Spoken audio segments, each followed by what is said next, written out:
नमस्कार सगळ्यांना. दुपारचे जेवण या चॅनलमध्ये मी तुमचं परत एकदा स्वागत करते.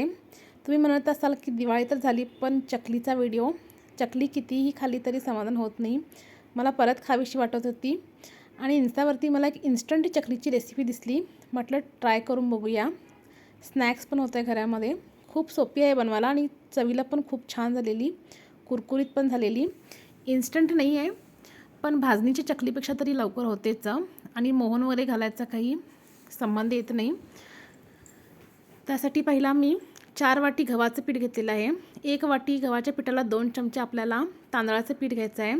मी 4 वाटी गव्हाचं पीठ घेतलेलं होतं म्हणून 1 पाऊण वाटी तांदळाचं पीठ घेतलेलं आहे.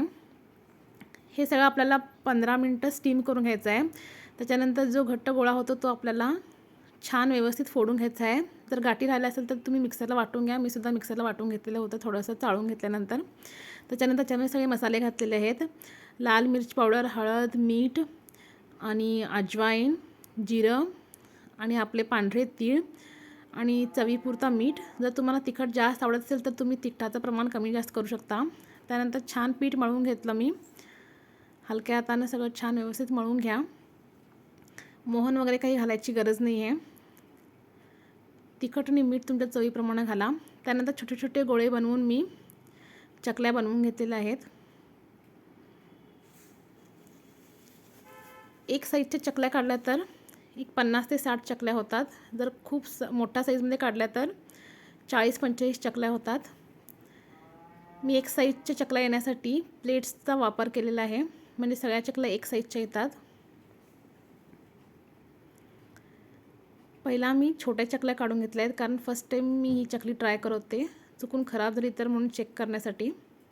त्याच्यानंतर प्लेटच्या सेम साईजमध्ये मी चकल्या काढून घेतलेल्या आहेत. पीठ छान व्यवस्थित मळून आईटमध्ये घालून घ्या आणि छान चकली प्लेटवरती काढून घ्या. दिवाळीच्या फराळामध्ये तुमची कोणता पदार्थ फेवरेट आहे मला कमेंट करून नक्की सांगा. आणि ही चकलीसुद्धा तुम्ही नक्कीच ट्राय करा. खूप छान आहे रेसिपी. मला तरी खूप आवडली. तुम्ही स्वतः करून बघा आणि कमेंटमध्ये मला नक्की सांगा की कशी झालेली. याच प्रकारे मी 4 चकल्या बनवून घेतलेल्या आहेत. काटेसुद्धा खूप छान आलेले चकलीला.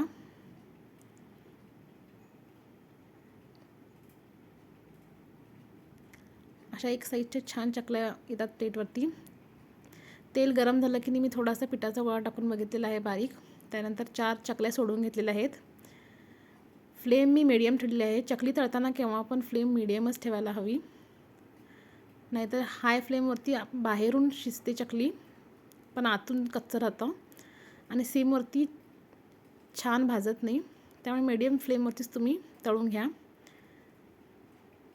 फेस याचं थांबला आणि चकली तळायला ज्याला स्टार्ट झाली की चांगली तळली म्हणून ओळखायचं. ही एक टिप आहे. आणि फ्लॅट सरफेस असलेलं केव्हा पण भांडं घ्या, म्हणजे चकली तुम्हाला परतताना त्रास होत नाही. याच प्रकारे सगळ्या मी मोठ्या मोठ्या छान चकल्या काढून घेतलेल्या आहेत. छान झाल्यानंतर मी एक साईजच्या मोठ्या काढून घेतल्या. इन्स्टंट चकली रेडी आहे. रेसिपी आवडल्यास तुम्ही सुद्धा ट्राय करा आणि मला लाईक, शेअर, सबस्क्राईब करा. अशाच रेसिपी घेऊन येत राहीन. See you in the next video. Bye bye.